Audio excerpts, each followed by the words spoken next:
East Germans kill man trying to cross Berlin Wall. August 17, 1962. East German guards gun down a young man trying to escape across the Berlin Wall into West Berlin and leave him to bleed to death. It was one of the ugliest incidents to take place at one of the ugliest symbols of the Cold War. The 1962 incident occurred almost a year to the day that construction began on the Berlin Wall. In August 1961, East Berlin authorities began stringing barbed wire across the boundary between East and West Berlin. In just a matter of days, a concrete block wall was under construction, complete with guard towers. In the months that followed, more barbed wire, machine guns, searchlights, guard posts, dogs, mines, and concrete barriers were set up, completely separating the two halves of the city. American officials condemned the communist action, but did nothing to halt construction of the wall. On August 17, 1962,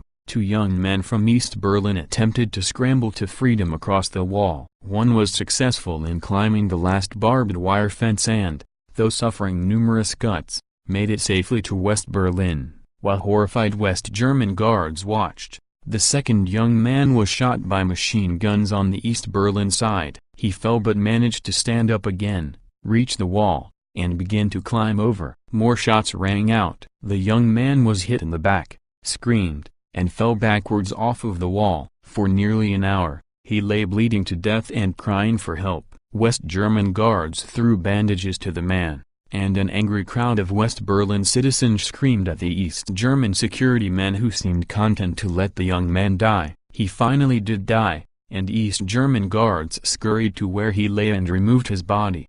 During the history of the Berlin Wall, 1961 to 1989, nearly 80 people were killed trying to cross from East to West Berlin. East German officials always claimed that the wall was erected to protect the communist regime from the pernicious influences of Western capitalism and culture. In the nearly 30 years that the wall existed, however, no one was ever shot trying to enter East Berlin.